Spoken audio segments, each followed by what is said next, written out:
the air with a supply chain and commuter crisis averted for now, with President Biden working to get rail unions and freight companies back on track with the labor deal. But are workers all aboard? We don't really know 100% just yet. What we're hearing today from the Labor Secretary. Plus, the families of Brittany Griner and Paul Whelan set to meet face-to-face with the president tomorrow, with those Americans still stuck in Russia. We're going to give you the new details we're just getting about a spy Moscow wants in return. And Florida's governor apologizing to no one for flying migrants to Martha's Vineyard. How that community is now helping people caught up in a political stunt. Plus, what if we told you you could quit work way before Social Security kicks in and retire comfortably? In tonight's original, we bring you the Fat Fire movement, seen by some as the polar opposite of quiet quitting. And if you're in the mood to watch a little NFL football tonight, do not look for it on broadcast or cable. You can only watch it on Amazon, while the NFL is making this big bet on streaming. Hey, I'm Hallie, and hopefully you're all set with your train tickets, because tomorrow all of Amtrak's routes will be back up and running, all of them, after President Biden says he got to a tentative deal between freight companies and unions to avoid a nationwide rail strike. This is a big deal, but there's also a big question. Are the workers going to agree to it? They haven't approved it yet. We don't know what they will do for sure. The deal sealed with a couple of handshakes after the Labor Secretary, Marty Walsh, worked all throughout the night. And check this out. You've got the president standing up there with union negotiators saying this is a deal that works for everybody. This agreement is validation what I've always believed. Unions and management can work together for the benefit of everyone. We are not exactly awash in the details, but here's what we do know from the two biggest unions and the companies. Workers are set to get raises, the biggest in 45 years. No major changes to the health care plan, but there will be some tweaks to attendance policies and an extra paid day off. Now, that last point is why there's still somewhat of a question mark about whether or not workers will agree to it, because after years of negotiating, they want big changes, like real changes to their quality of life in this job. No vote's been scheduled yet. What we can tell you, there is not going to be a strike tonight. We're now in this kind of cooling off period, and that's big news for an economy that relies on the railroads, like ours does, which handle a big chunk of our exports and long-distance freight. As for travelers, some of them are just glad they can get home, as one told our own Cal Perry. Watch. I would be going home, but it would probably be a lot more expensive because I would have to figure out a car, or rent a car, or something like that, and I hate to drive in L.A. So I'm feeling lucky, so maybe I should buy a lottery ticket today. CNBC's Kayla Tausche is joining us now live from the White House. It's good to see you, Kayla, and there's so many interesting details on how this came together, including this nugget from the Washington Post that caught our eye from two sources, that the president was really animated. He was like confused and angry that the companies really wouldn't budge on the scheduling flexibility, which to me, Kayla, speaks to the president's personal hand in these negotiations. He wants to be a pro-labor president. He also, let's be real, wants to make sure there's not an economic catastrophe, 50 days from the midterms. And it also, Hallie, speaks to how much is outside of the president's control. One of the reasons why the railroads were in this situation where they had all of these workers on standby, going through last-minute scheduling and having them on these long-haul trips is because they laid off 45,000 workers in the last 5 years. And so what they were left with was essentially a skeleton crew where they didn't know how much demand and supply they would have on any given day because of the pandemic and the economy coming roaring back. And they didn't really exactly know what they needed. They didn't want to spend the money to bring all of those people back, and they were having a really hard time hiring them, like a lot of businesses in other industries. So even though I also have confirmed that the president was very frustrated with what was seemingly a very easy term for the companies to agree to, that he couldn't just snap his fingers and make it happen. He had campaigned as the pro-labor president all throughout this week in his public events. He talked about how the union worker needed more credit, and he or she was not getting the credit that she deserved. But when it actually came down to it, Secretary Walsh said that, it really was that last term, that last detail that took them 20 hours to work out. It came down to the language. And even now, Hallie, not every rank and file worker is happy with the outcome. Well, that's the question mark, as one of your colleagues there in the White House press pool pointed out at today's press conference. I want to play a little bit of this. Listen. Mr. President, is it premature to celebrate before the union's vote? Is it premature to celebrate before the unions vote? That's a good question, because it is a question, right? This is not a done deal until the workers vote for it. I think back to a few months ago when there was that John Deere strike that got extended because workers were not a fan of the initial deal. You talked with Labor Secretary Marty Walsh, who I think sounded kind of confident with you, right? He was fairly confident. He was asked this question multiple times today because it is the most pressing question about this deal. What happens from here? How quickly does it go into effect? He told me that unions are going to need about 4 to 6 weeks to start discussing the real meat of the deal with members, to field questions and to really get them to yes. But he did sound an optimistic note. Here's the Labor Secretary. This is a good negotiation for the respect of the workers, and I think that that's really important. And the leadership of the union did a really good job understanding the challenges. And also, this contract's been up for 2 years now, so there's been some hard feelings out there. So this is a good result. Hallie, I also asked him, it's not just the rail workers. Yes, they have a deal for now for this one industry, but you have talks with port workers that have stalled. You have newspaper guilds that are forming that are unhappy. You have 15,000 nurses that have walked off the job. And I asked him, if the job market is so hot, why is morale so low for so many workers? And he said it's all part of the pandemic, getting back to business and figuring out what workers want and need now. Smart question, Kayla. It's such an interesting point. Thank you so much for bringing it to us. I'm sure we'll talk more about that in the days to come. Appreciate it, Kayla. Good to see you. Thanks. And right before we came on the air tonight, we had 2 senior administration officials telling NBC News the Kremlin wants a Russian spy released from the U.S. in exchange for American Paul Whelan. That's in addition to convicted arms dealer Victor Boot for Brittany Griner, right? So we're talking about these prisoner swaps here. It's no longer 1 for 2 under discussion. Russia wants it to be 2 for 2. It comes as the White House is confirming President Biden will meet personally for the first time with the families of both Griner and Whelan tomorrow. Griner's wife and Whelan's sister will be at the White House. 2 separate meetings, by the way. It's not like one big thing. The administration today telling reporters the president plans to reassure these families their loved one's release is still top of mind as the White House keeps negotiating with Russia. The Russians should accept our offer. They should accept our offer today. We will keep working diligently until the day we get to share that good news. Joining me now is Kelly O'Donnell from just outside the White House. And Kelly, these talks have been a long time coming, it feels, but it doesn't mean there's been a breakthrough in some kind of prisoner swap discussion. Fair to say? That is fair to say. That question came up in the briefing today. Was this meeting somehow an important data point that there was a breakthrough? And Karine Jean-Pierre, the press secretary, said while the administration wished that could be true, that is not what this is about, that this is an opportunity to remind the families that the concerns that this administration has for their loved ones remains front and center. It is an important chance for them to listen, for the president to personally hear from the family members, and to demonstrate that the administration is working on this.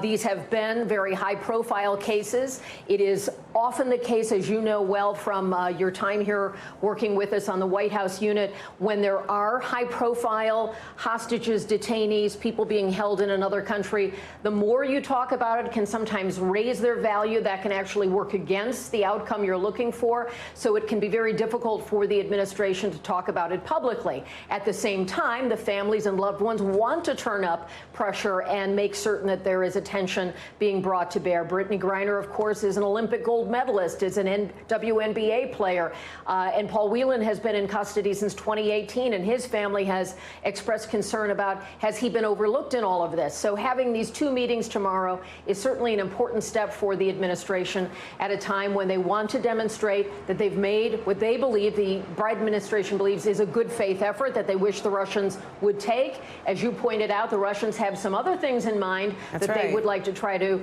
retrieve in part of this. And it's, of course, coming at a time when the U.S. and Russian relations are at a clearly very negative position because of the Ukraine war, makes all of this harder. Hallie? Okay, so then where do those negotiations stand? And Kel, talk to us, too, about, I think, some of the public optics of the fact that this meeting is happening. I know it's been a priority for both the Griner and Whelan families to be putting pressure on the administration, to be seen as putting pressure on the administration because they saw that what the Reid family did worked in that instance with the release of Trevor Reid.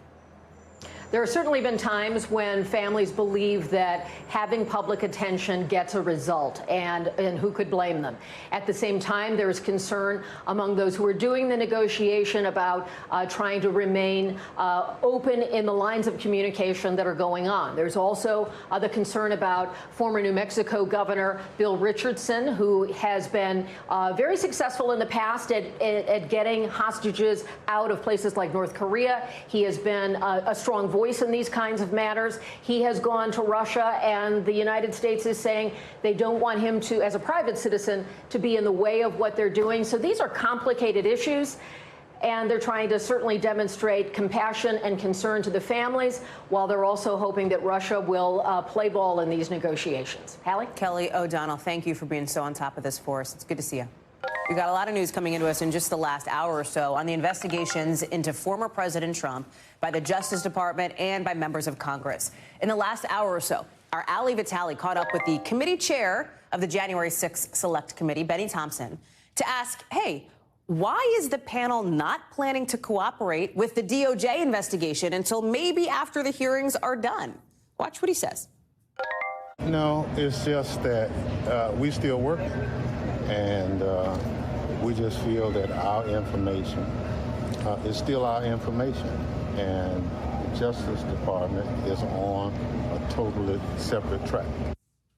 We're also learning from a source familiar that former White House Chief of Staff Mark Meadows has complied with a subpoena from the DOJ. Ken Delanian is joining us now. And Ken, let me start there with Mark Meadows. This is not a subpoena from the Select Committee. This isn't a subpoena you can kind of say no thank you to.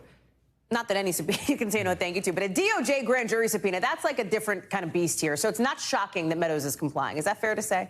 That is absolutely correct, Hallie. And it is a sort of the case, apparently, that you can say no thank you to a congressional subpoena. Mark Meadows got away with doing that. He did it already. They referred him That's to the right. Justice Department, and he has not been prosecuted. And they held him in contempt. But look, you absolutely must comply with a DOJ subpoena, and he has done that, according to our information. And it's just fascinating that the DOJ is seeking his information and his records and potentially his testimony. It just shows you how that they are proceeding along in their criminal investigation that has very serious implications. You're making an important point, and I want to be sort of crystal clear to people. And I know I talk with my hands a lot, but this first track, right, is the DOJ investigation. Yeah. Separate track is the congressional investigation from the January 6th Select Committee. Okay, so same stuff, same investigation into the insurrection. Two different sort of tracks on this DOJ Congress. Why? Help us understand, and we heard Benny Thompson there, but what is the rationale that makes sense from a legal perspective of why the committee wouldn't want to just kind of keep that porous with the DOJ, show them what they've got, et cetera? Hallie, I wish I had an answer for you. It's absolutely mystifying to me. I couldn't tell you. I spent the last half hour on the phone with people representing both perspectives on this, and I don't have an answer. The Justice Department is completely confused. They have no idea. They're asking for this information, and they say there's no good reason they shouldn't have it. Now, I know that there are some people on the committee who believe that there is a potential discovery issue, that if they give these transcripts, never before publicized deposition transcripts, to the Justice Department, then some of the January 6th defendants will be able to request them under discovery in their trials, and it could delay the trials. But the Justice Department, the people actually prosecuting these cases, they're not apparently concerned about that. They don't accept that as an explanation. So, you know, normally in Washington, we understand why people do the things they do, whether it's for political reasons or strategic reasons. I cannot explain this, Hallie. It's mystifying. Will it set back the DOJ investigation at all? In other words, like, could the fact that, the answer is yes? Yeah, because they want to, if people have been under oath in a deposition before Congress and they are trying to now interview these people or take them before the grand jury, they want to be able to compare their sworn statements. It gives them leverage. If somebody says something different in two instances under oath, that could be a false statement case. Suddenly they have leverage over this witness. They don't have that without the transcripts, Hallie. There's one more outstanding thing, like outstanding piece of information we're waiting to find out either by close of business, by midnight, at some point before the end of today, which is the DOJ wants this judge looking at these Mar-a-Lago documents to basically change up the ruling she's already made and say, okay, DOJ, you can keep looking at some of these documents. You can keep investigating as you would like to do. It's kind of a fake deadline because the DOJ doesn't get to tell a judge when she has to do something. The judge is the one who orders a deadline. But I wonder what this means. I'm thinking if we wake up tomorrow morning, could there be some big news out of the Mar-a-Lago piece of it? Oh, yeah, there could be some news tonight. I mean, this judge has shown that she does not keep banker's hours. She's willing to file post rulings after hours. So we could very well see something tonight. And you're right, the Justice Department can't tell a judge what to do, but they have a big stick here. They have threatened to take this to the appeals court if she doesn't rule by today. And you're right, what they would love for her to do is what you said, to modify her order to say that they don't have to, that they can now use the classified documents that she told them they couldn't use. But what they'll settle for is she just puts a temporary stay on her order while they appeal it to the 11th Circuit so that they can use those classified documents. And most legal experts say they have a very, very strong hand here. As a legal matter, we'll just have to wait and see what this judge does, Hallie. Ken Delanian, you also do not have banker's hours, so I look forward to seeing more notes from you throughout the night. Appreciate it. To the new details now, we're learning about the migrant drop-offs on the island of Martha's Vineyard off the coast of Massachusetts. NBC News can now confirm that 24 hours ago, yesterday, Florida officials actually picked up these migrants we're talking about from a Texas Air Force base and shipped them off to another state. And as we're learning that, Florida Governor Ron DeSantis is defending his decision to do it today. He's getting a bunch of criticism from Democrats, but on Twitter, he's taking credit. Watch. We are not a sanctuary state, and it's better to be able to go to a sanctuary jurisdiction. And yes, we will help facilitate that transport for you to be able to go to greener pastures. Texas Governor Greg Abbott also pulled the same kind of political stunt, dropping 2 busloads of migrants near Vice President Kamala Harris's home here in Washington today, the vice president's residence. It's the latest in a series of moves by some Republican governors to protest what they say is a lack of action from the Biden administration to keep the southern border secure. Our Carrie Sanders is joining us now from Florida. Carrie, we're glad to have you. And we're going to talk about the politics of this in a second because I want you to help us understand that. But before we do that, we've got to talk about the people. Right, because there are human beings involved in this. And there is a local, like, state Massachusetts rep who tweeted today some pictures of people on Martha's Vineyard, in his words, rallying to support migrant children and families. You see beds, you see food. He says, this is the best of America. It was confusing when they got there. Now there's like this scramble, and we're hearing from even the Massachusetts governor they're trying to help. Help us put this into context for us. Well, there are 48 of the Venezuelan migrants who arrived. Most of them said that they did not know where they were going. Some of them thought they were going to New York. But when they wound up on Martha's Vineyard, they discovered they were on an island. Most of them did not know anything about Martha's Vineyard. Their journey has been incredible, coming out of Venezuela, mostly on foot through what's known as the Darien Gap, which is a horrific passage coming up through into Central America and then on foot to Mexico into the United States. So they're in the United States, and then they get told that they're getting on these planes, thinking that they're going not only to New York, but being told, we're taking you to a place where there may be jobs. And so now they're on Martha's Vineyard. Interestingly, the community there has responded in a remarkable way, not only helping provide, a dormitory for them to sleep in at one of the local churches, the youngest 3 years old, but at the same time, helping feed them and clothe them to the point that they didn't just bring down old clothes and dump it there. They said, what are your sizes? And people went through their sizes to see if they had the clothes that would fit those that need it. It's really kind of I think the officials in Martha's Vineyard said it best, that when they found out that these people are arriving, they responded in the scramble the way you might respond to a natural disaster. It just happened all at once, Hallie. What is the political calculation strategically here from Governor DeSantis or from Governor Abbott? Well, you can talk about local politics in the state of Florida because, remember, the Republican governor, Ron DeSantis, is running for re-election in Florida. And so he potentially, and we've heard today from some Venezuelan voters as well as from some Cuban voters who feel that maybe this is not necessarily something that fits with what they would support.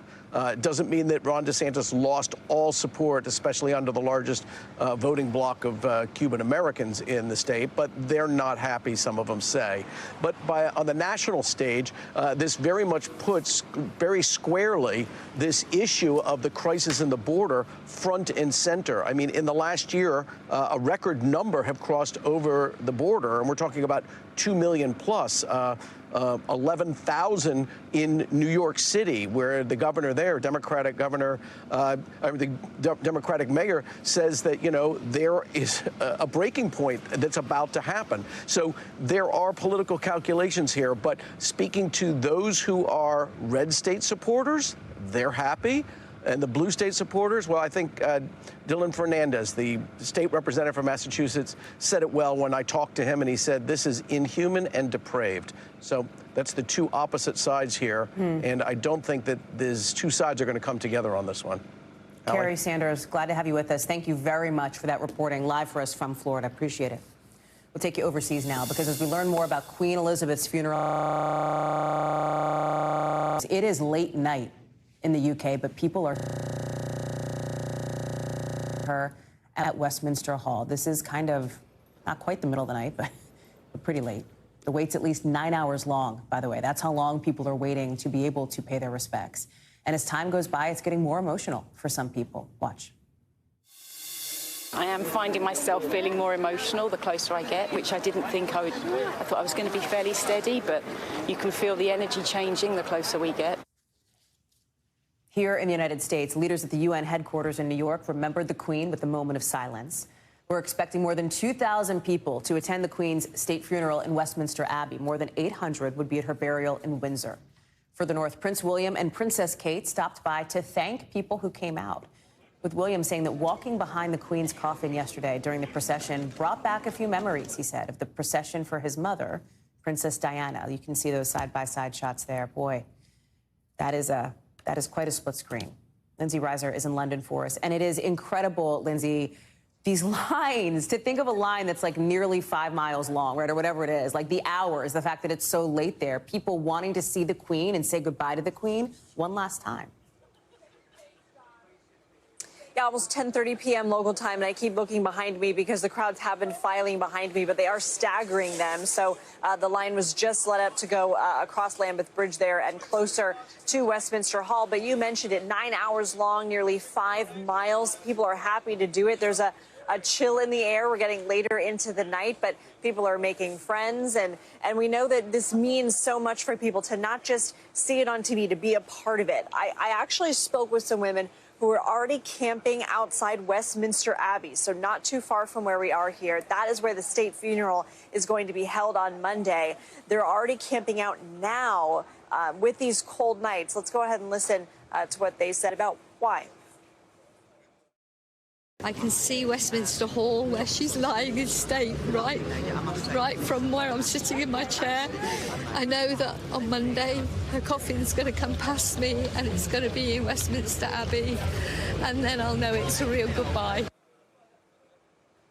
So she and this woman actually met each other at the Queen's Platinum Jubilee. They had tents out on the mall. They became friends. They decided to do this again together. And Hallie, they've got sleeping bags. They've got those blankets that you see marathoners wear to keep warm during the night, Hallie.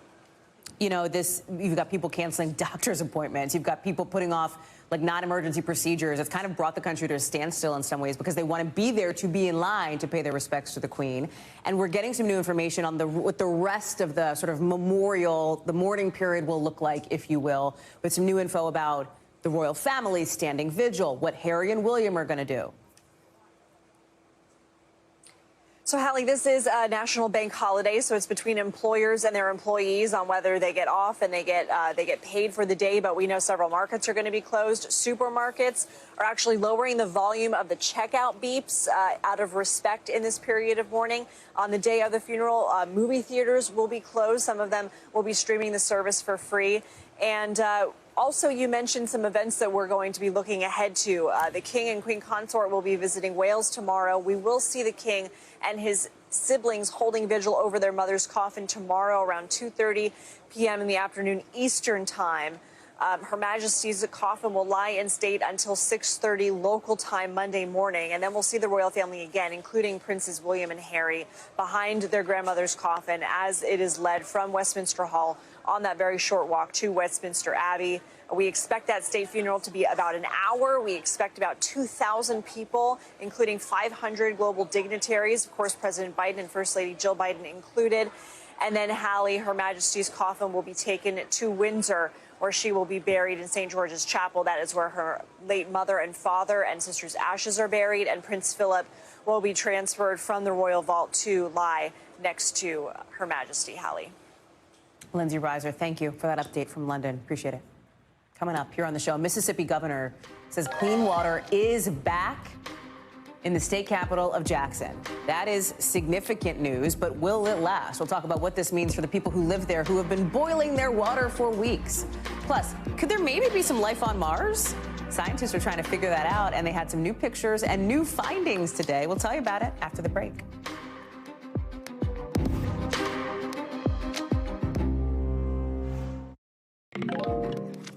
Kanye West now ending his company's relationship with The Gap. We'll tell you what made him uneasy about the partnership in just a minute. But first, reproductive rights groups are taking the state of Indiana to court next week over its brand new abortion ban that went into effect today.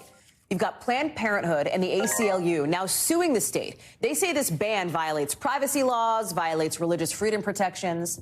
The ban, which was the first to be passed by a state legislature and signed by a governor after the Supreme Court overturned Roe, only includes narrow exceptions for rape and incest before the 10th week of pregnancy and medical complications and emergencies. It comes after the legislature in West Virginia banned nearly all abortions just a few days ago. All of it, right, adding to the political fight over this issue less than 2 months from the midterms. I want to bring in now Chloe Atkins on our investigative team. Chloe, talk to us about the lawsuits here and how Indiana is responding.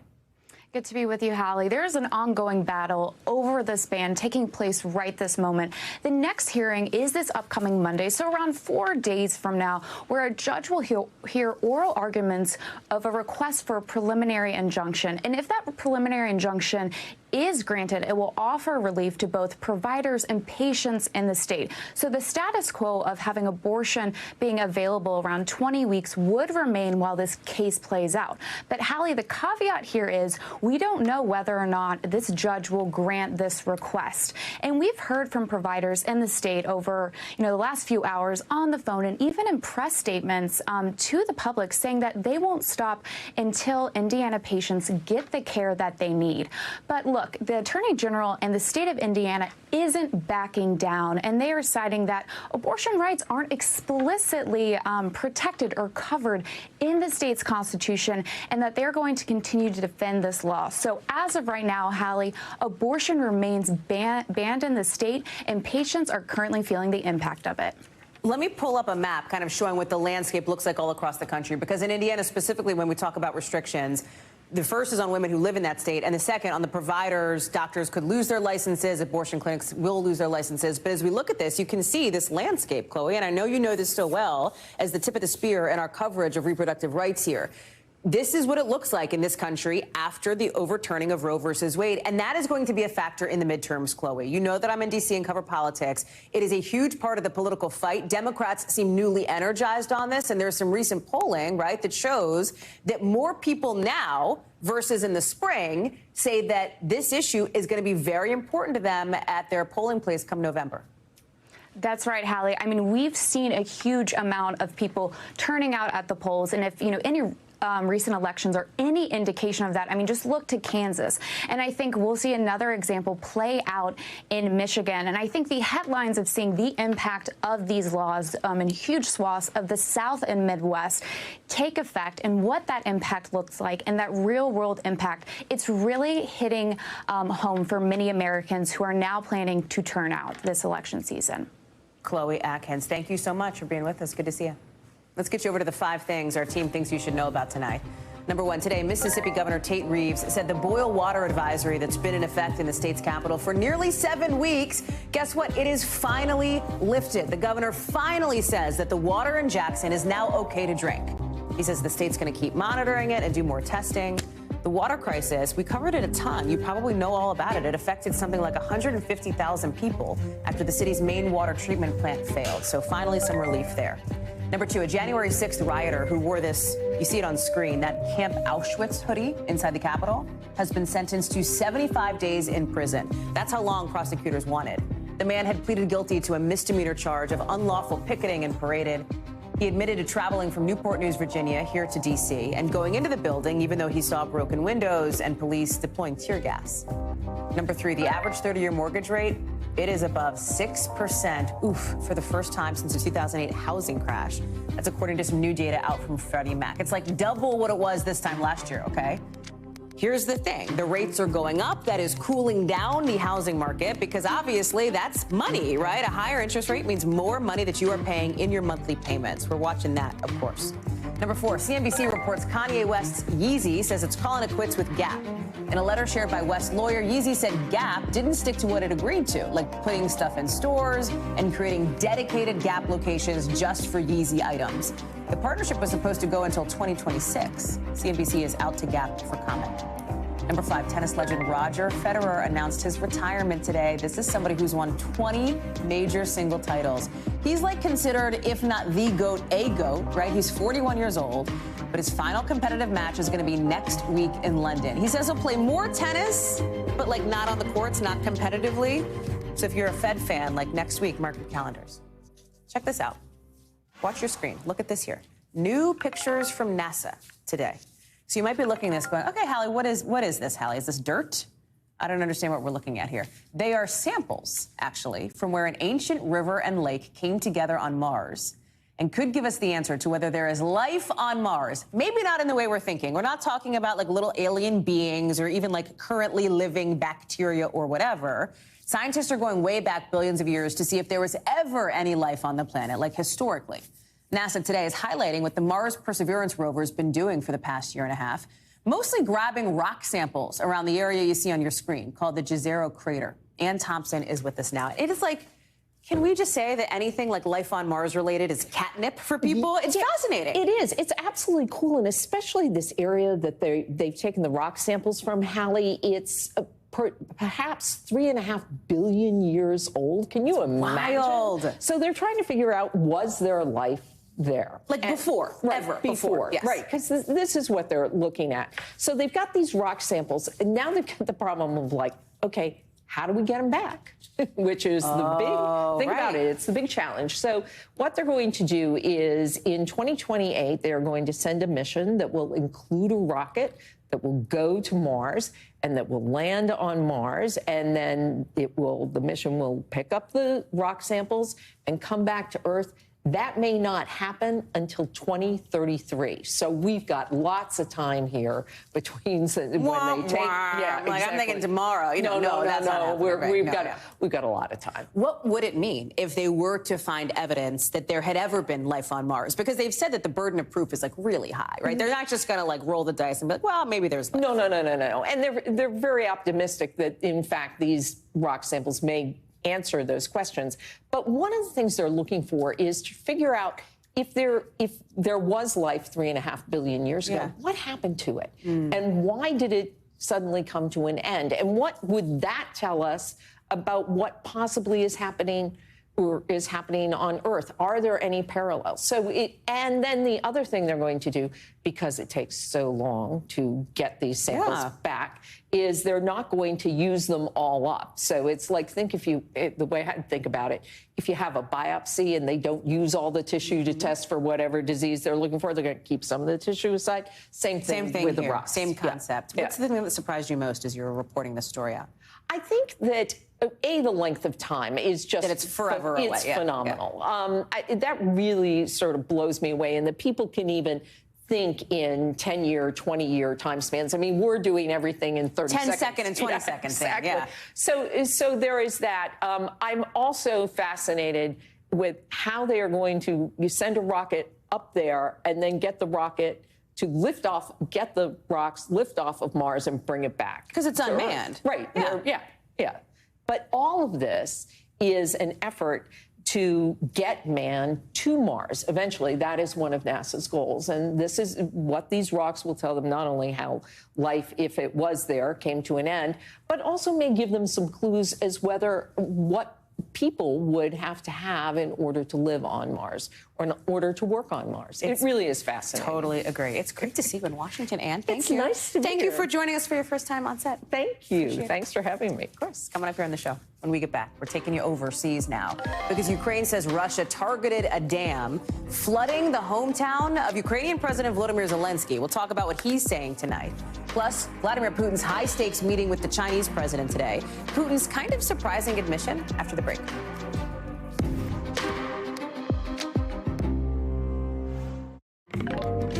Today in Ukraine, people in the city of Kryvyi Rih, President Zelensky's hometown, they're slowly coming back to their homes after Russian missiles hit a big dam there and flooded the area totally. More than 100 houses covered in water. Look at this. People are having to sweep water out of their homes. Nobody was killed, but Ukraine is calling this a terrorist act.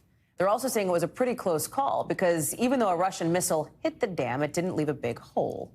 The attack coming as we've really seen the Ukrainian military move forward with this counteroffensive to try and take back territory from the Kremlin. And in turn, Russia is responding with things like this, attacks on infrastructure. Just this week, they hit power plants in Kharkiv, knocking out power for parts of Ukraine's second biggest city. Erin McLaughlin has more.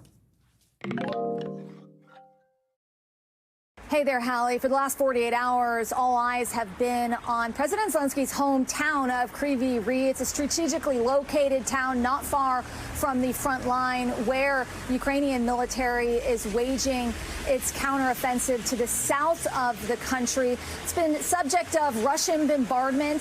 Some 8 cruise missiles yesterday striking a dam in the area, causing some flooding, dozens of homes underwater, dozens evacuated, although Ukrainian officials say that they are working to make those repairs as the missiles continue to fall. Just hours ago, striking an industrial site in the area, causing serious damage. That damage, they say, is still being assessed. This as there's been an ominous warning from the Kremlin, a spokesperson for the Russian foreign ministry, directly warning the United States not to provide long-range missile systems, saying that that is a red line for the Kremlin. Providing long-range missiles will carry serious consequences. This as John Kirby, the national security coordinator, announced today that the United States will be unveiling the next round of military aid for Ukraine in the coming days, although the details of what's inside that aid package have yet to be announced. Hallie? Our thanks to Erin McLaughlin for that reporting. As we talk about Ukraine, there's a little bit of drama today between Russian President Vladimir Putin and Chinese President Xi Jinping, because at a meeting in Uzbekistan, Putin says he understands that China has some questions and concerns when it comes to the war in Ukraine. He didn't go too deep on what exactly he meant, but it is him acknowledging publicly that even though both countries are pretty close, they may not be on exactly the same page when it comes to this war that Putin is waging. In fact, President Xi didn't even talk about Ukraine today, not once.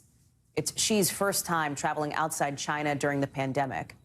At the start of the meeting, Putin went after the U.S., saying it's making a, quote, ugly effort to maintain what Putin is describing as a perceived global domination. Janice Mackey-Freyer is joining us now live from Beijing. Janice, we're glad to have you up early for us here. And it seems like we don't want to overstate it, but there is a bit of tension in the dynamic between these two leaders right now who are in countries that have been largely isolated by the West.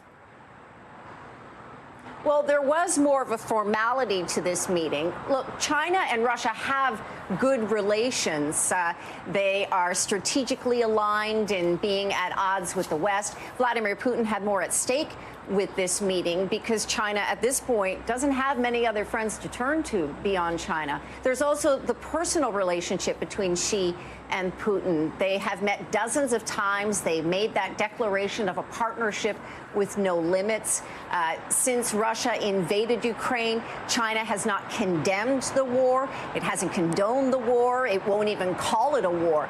So with Putin making this rare admission that he is aware that China has concerns and questions, signals that Beijing is not going to change its tact anytime soon, and it's probably not going to offer any sort of material or tactical support, the sort of support that Russia is looking for right now. Beijing also doesn't want to lean in too far to what seems to be Russian weakness, with Russian forces in retreat in Ukraine. And Hallie, it's not just about Beijing and Moscow. There are other players here, too. Xi is making this trip to attend a summit, a Chinese-backed summit in Central Asia that's also being attended by leaders of post-Soviet republics who are not at all comfortable with giving Russia a stronger footprint. So Xi Jinping in this is also looking to not upset that balance. And he has other strategic considerations to think about, too, right? He's under pressure because the zero COVID policy, as you and I have talked about a lot over the course of the pandemic, has been putting pressure on the Chinese economy. He's getting ready for an unprecedented third term as president ahead of a meeting next month. Talk about how that plays into this, too.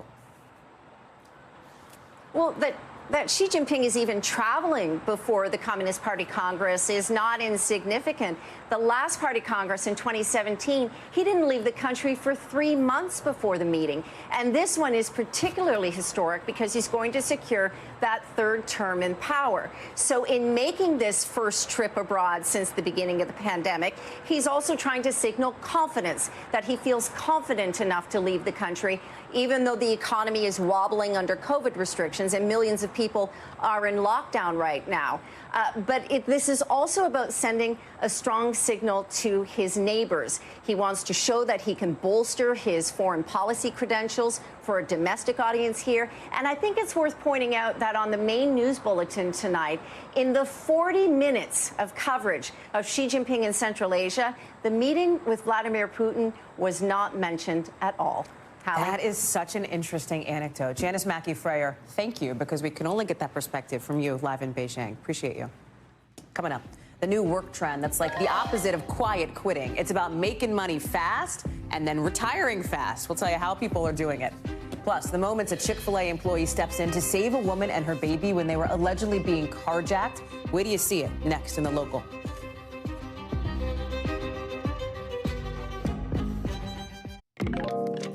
NBC News covers hundreds of stories each day, and because you couldn't possibly read or watch or listen to them all, our bureau teams have done it for you. This is what they tell us is going down in their regions in a segment we call The Local. From our Southeast Bureau, a Dallas anesthesiologist has been arrested on federal charges, accused allegedly of tampering with IV bags, which ultimately led to the death of a fellow doctor and multiple other cardiac emergencies. Public records show this doc has a criminal history for assault and cruelty to animals. He could not immediately be reached for comment. Also from our Southeast Bureau, check out this video. You can see a Florida Chick-fil-A worker fighting with a guy who police say, look at this, tried to carjack a woman who was holding a baby. Obviously, this employee is getting a ton of praise for rushing to help her. Officials say this woman was trying to get her nephew out of her car when somebody walked up to her, demanded her keys. The employee was able to hold the suspect until police got there and arrested him. From our Northeast Bureau, taxpayers in Massachusetts may soon have a few more bucks in their pockets. You want to know why? A state official says a $3 billion tax surplus has to be given back because of this, obscure law from the 1980s. That's kind of all we do. We don't know how much money people are going to get or what, but, imagine that. Your state just finds $3 billion and gets to give it back to you. Not too shabby. So tonight's Original now, with in-depth reporting on a topic we've been keeping an eye on. Even though the economy is feeling a little bit weird right now because of inflation, what you've seen in the jobs market, claims falling for the 5th week in a row. And by now, you've probably heard of this new work trend, quiet quitting, a.k.a. doing your job, but doing exactly just your job, right? Not going above and beyond because you're looking for a better work-life balance. But there's this new trend we're talking about, kind of on the opposite end of the work-life balance debate, called fat fire. The idea is do what it takes, work your butt off, get rich real fast, and then retire. Be done. Fire yourself from your own career and be free. Jake Ward has the story. Meet Toronto area native Jim Chong. He's a semi-retired former entrepreneur who uses TikTok to share financial literacy tips. And by the time he turned 40, he made enough money to live comfortably without needing to work for the rest of his life. It's being dubbed Fat Fire, a growing movement where folks hustle, accrue wealth quickly, and retire early with big money. Fat Fire is a process and lifestyle where you organize things in a way so that you don't need to work sometime in the future, sooner than later. FIRE stands for Financial Independence Retire Early. FAT means retiring with a big nest egg. If we keep going like this, it's not sustainable. Dave McKeown runs a consultancy that helps leaders achieve their goals. With the Fat Fire movement, that's essentially saying, okay, we see that the system's broken, but rather than just feeling like we're on a hamster wheel for the next number of years, why don't we actually try to do something about it? This movement is growing. A subreddit community to discuss fat fire tips has reached about 330,000 members. Jim was not born into wealth. He got his first job at age 14 washing dishes for $4 an hour. By the mid-90s, he'd launched a company that helped other businesses get on the internet. He then joined a Fortune 500 company, and later he learned how to invest his earnings. He says there are 4 steps to achieving fat fire status. One is to reduce your cost of living. Next is increase your ability to earn. The third is to know how to use the money. And the fourth is protection. Many fat firers learn to live below their means, in some cases far below. Like, say, instead of renting their own place, they live with a roommate. Now it seems the millennials are sort of waking up, especially during the pandemic, and thinking, what am I grinding for? What does my future look like? And do I want it to be exactly the same as the boomers?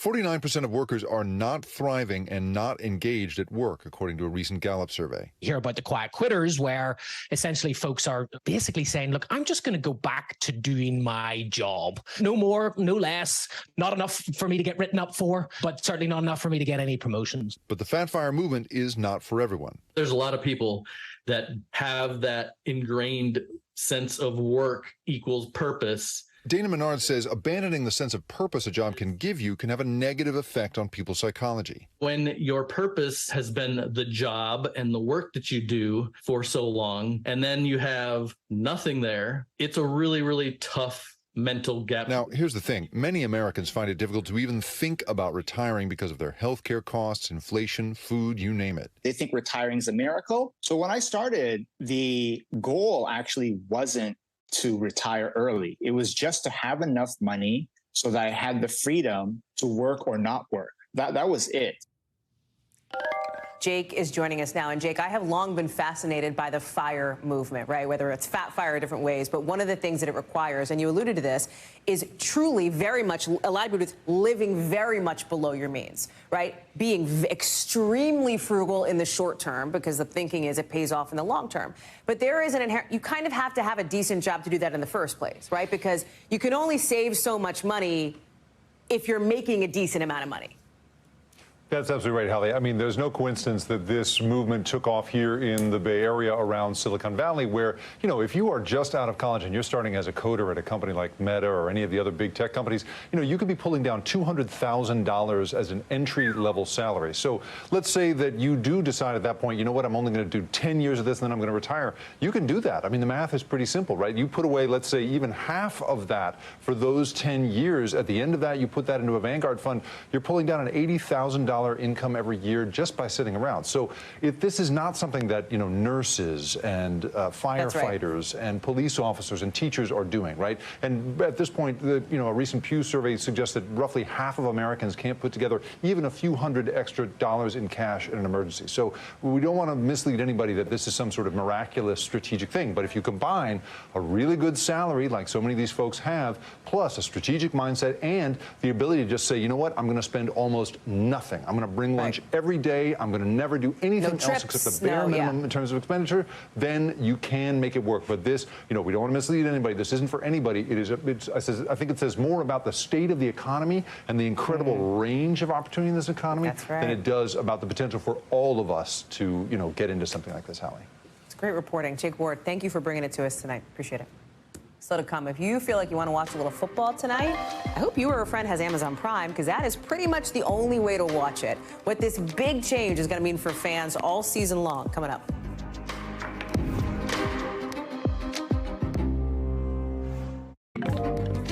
Are you ready for some Thursday night football tonight?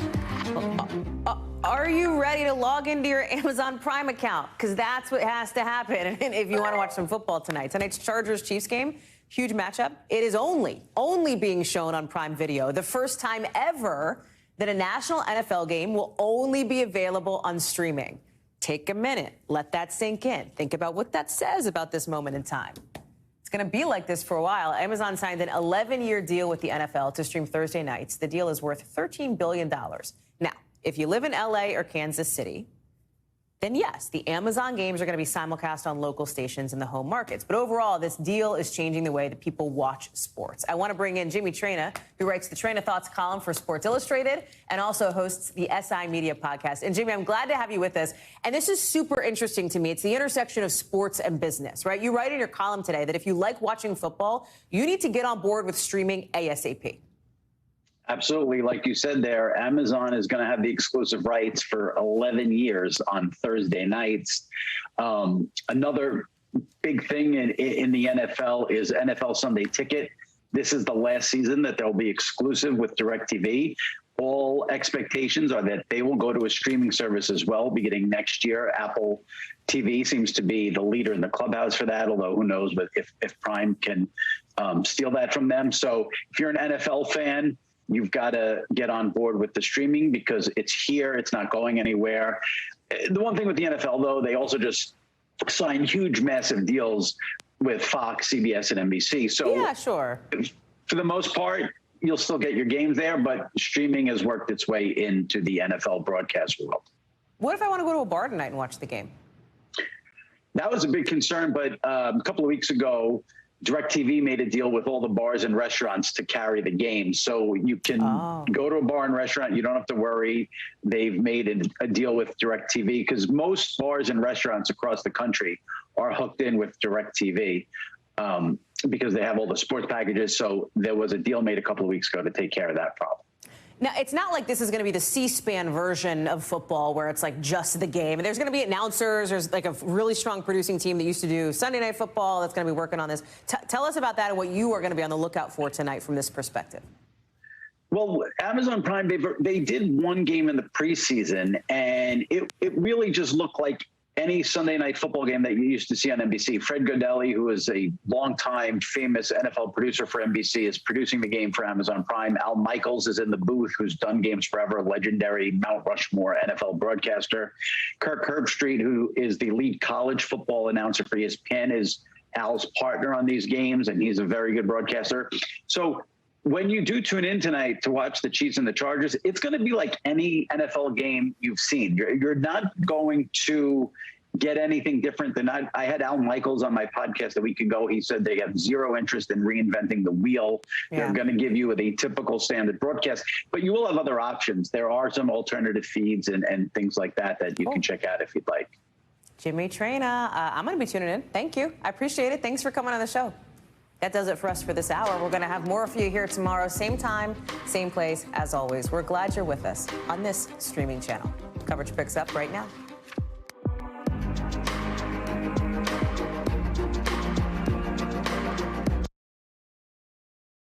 Thanks for watching our YouTube channel. Follow today's top stories and breaking news by downloading the NBC News app.